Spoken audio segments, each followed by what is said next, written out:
প্রথমে শুরু করি বাবার ভালোবাসা, প্রেম আর সেবা, এই লীলাগুলো। একবার আমি এই রিসেন্টলি, বেশি দিন হয়নি, 1 বছর কি 2 বছর আগে একটা জার্নি করছিলাম।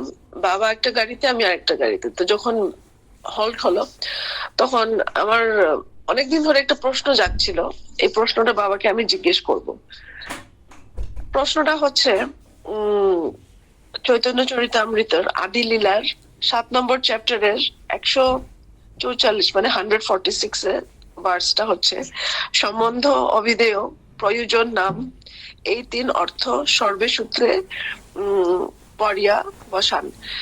তো চৈতন্য মহাপ্রভু সনাতন গোস্বামীকে উপদেশ দিচ্ছিলেন বেনারসে, বারাণসীতে, যে সম্বন্ধ, অভিধেয় আর প্রয়োজন, এই 3টা মানে ভক্তির অঙ্গ বা কি করে করা হয়। তো সম্বন্ধ জ্ঞানটা তো আমি বুঝতে পেরেছি, ঈশ্বরের সাথে একটা সম্বন্ধ নিয়ে ভজতে হয়। যেরকম বাবাও বলছিলেন, সম্বন্ধ নিয়ে যে গোবিন্দকে ভজে, গোবিন্দ তাকে কবু নাহি ত্যাজে। আর প্রয়োজনটার বিষয়ে আমার একটু আইডিয়া ছিল, যে এটা প্রয়োজনটা, আমাদের আলটিমেট গোলটা কি হচ্ছে, ভগবানের ভালোবাসা পাওয়া বা প্রেম পাওয়া। যেরকম বাবা বলতেন, গোবিন্দের চরণে পৌঁছা। তো অভিধেয়টা নিয়ে আমার একটু ডাউট ছিল। তো আমি ওই সময় একটু, যখন গাড়িটা হল্ট করছিল, তো আমি বাবার কাছে গিয়ে, মানে বাবাকে প্রশ্ন জিজ্ঞেস করাটা একটা বিশাল, মানে বাবাকে প্রশ্ন জিজ্ঞেস করলে হয়তো উত্তর দেবে না, না হয়তো অন্য টপিক ডাইভার্ট করে দেবে। তো বাবার থেকে মানে আধ্যাত্মিক প্রশ্নের উত্তর পাওয়া খুবই কঠিন।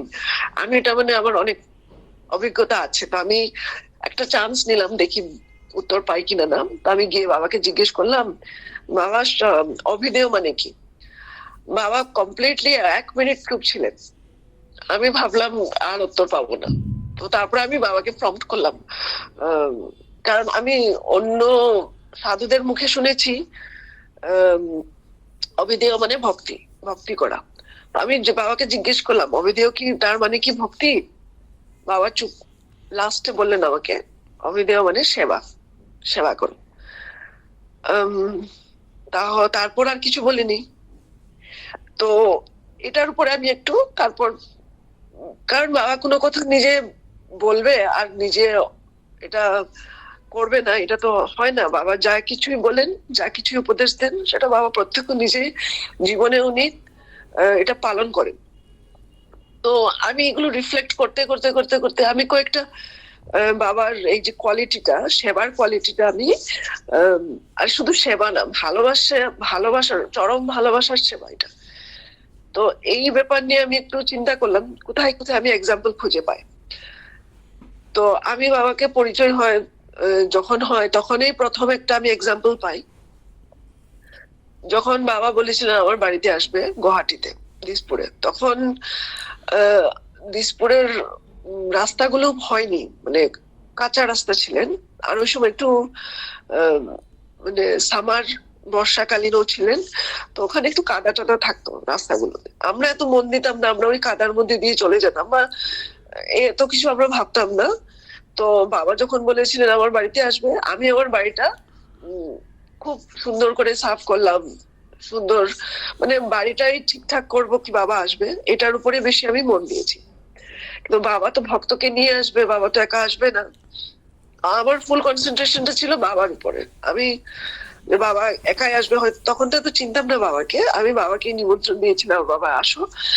তো যেদিন বাবা আসবে সেদিন অপেক্ষা করছি। তখন তো ফোন টোন ছিল না তখনকার দিনে, মোবাইল ফোন, ল্যান্ডলাইনও ছিল না। অপেক্ষা করছি, একটা টাইম দিয়েছিল ওই সময় আসবে। তো আসা হচ্ছে না হচ্ছে না, আমি একটু রাস্তায় গিয়ে একটু দাঁড়াই, দেখি কি। হঠাৎ দেখছি গিয়ে যে একজন লোক সাদা কাপড়ে রাস্তা বানাচ্ছে। আমি তো একটু কাছে গেলাম, তখন দেখলাম এটা বাবা। কি করছে বাবা? গিয়ে ইটা নিয়ে আসছেন, একটু দূর দূর থেকে ইটাগুলো টুকিয়ে নিয়ে এসে সিঁড়ি বানাচ্ছেন, যাতে কাদা না লাগে। কারণ বাবার পিছনে বাবার অনেক ভক্ত আসছে। আর বাবা কি করেছে, তখন তো খুব ফাস্ট হাঁটতেন বাবা, সবাই থেকে মানে আগে চলে এসছেন। তো এটা তো আশ্চর্য, আমি দেখে তো খুব লজ্জিত হয়ে গেছি। এত বড় মহাপুরুষ, তখন তো এত চিন্তা মনে বাবাকে যে মহাপুরুষ কি হয়, কি মিনিং কি, আর কিছু জানতাম না। বাবাকে দেখে আমিও বাবাকে হেল্প করা শুরু করলাম। তো আমরা দুজনে মিলে রাস্তাগুলো ঠিকঠাক করছি। তো একটু পরেই ভক্তরা আসলো। তো ভক্তরা আসলো, তো সবাইকে সেবা টেবা দেওয়া হয়েছে। বাবা নিজের সেবা কখনো নিজে প্রাধান্যতা দেন না, আগে ভক্ত কি খাবে, ভক্ত কি সেবা করবে, ওদের জন্য বাবা বেশি চিন্তিত থাকেন সবসময়। তো আমি, যাই হোক, সেবা হয়ে গেল। তারপর তিন মানে রাত কাটাবে, বাবা শোবে। তো আমি তো শুধু বাবার বিছানাটা রেডি করেছিলাম, একটু বড় বিছানা, ওখানে বাবা শোবে। আর বাবার সাথে তিনজন ছিল বোধহয় তখন।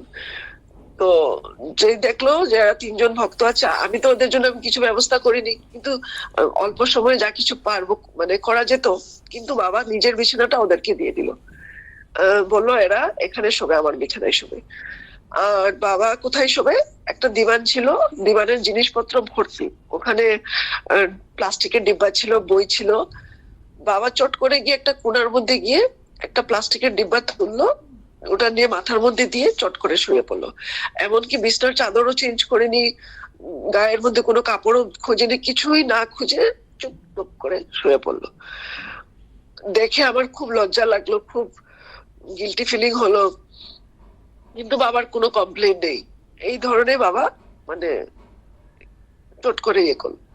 তারপর আরেকটা আমি বলি, এটা আমি শোনা ভোলা কাকুর মুখে শোনা। ভোলা দা দিল্লি যে থাকেন, ভোলানাথ বোধহয় ওনার নাম। ওনার 1979-এ 77-79-এ এই সময়টা বাবা বৃন্দাবনে থাকতেন।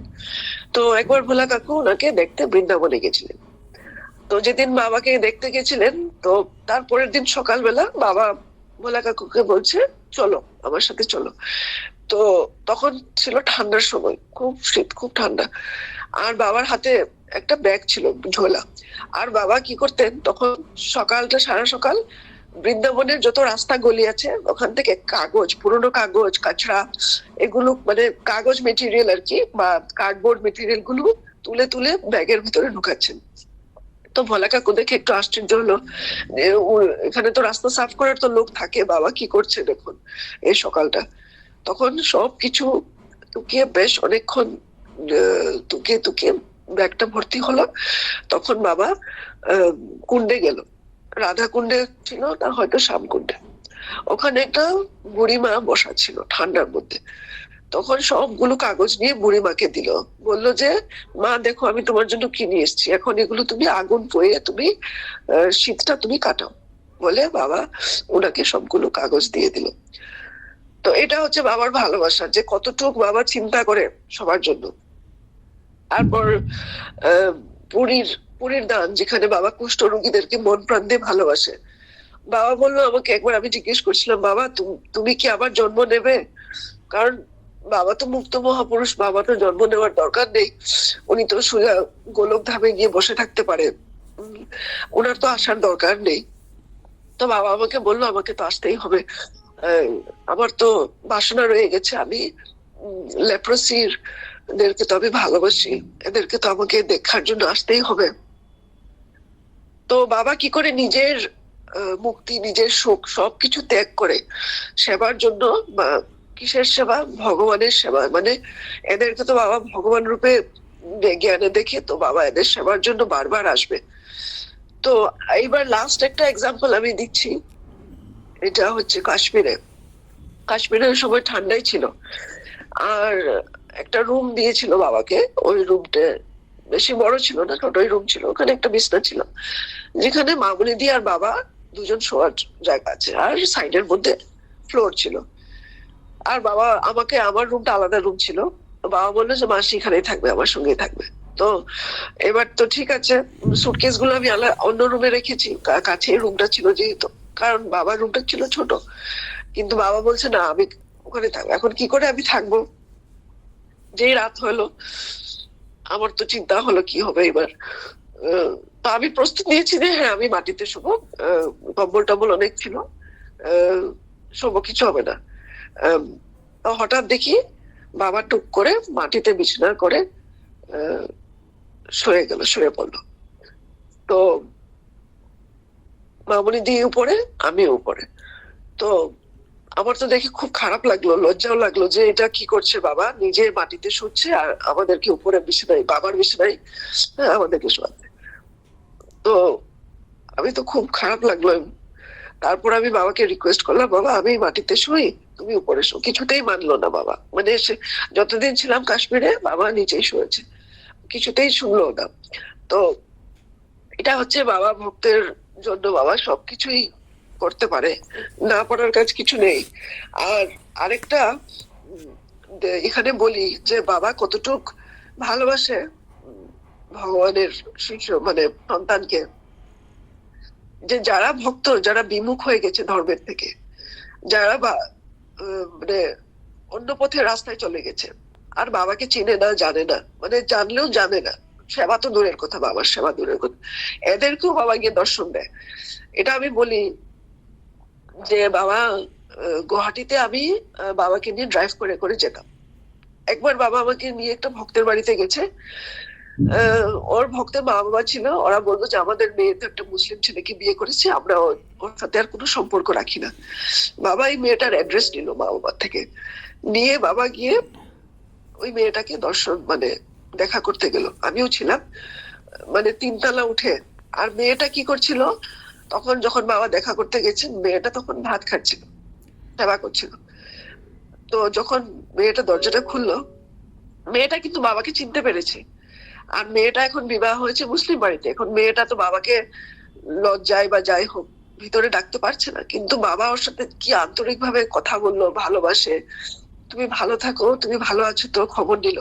এটা কি নিজের মা বাবা যেটা করতে পারে না সেটা বাবা করলো, এটা একটা। আর আরেকটা এরকম গুয়াহাটিতেই একটা ভাই আরেক ভাইকে ছেড়ে দিয়েছে, মানে ওকে সব টাকা পয়সা নিয়ে, আর এই ভাইটা একটা ঝোপড়িতে থাকে পুনবতে গুয়াহাটিতে। এই যে গরিব ভাইটাকে দেখতে বাবা নিজে গেছিলেন, এটা আমি চোখে দেখা।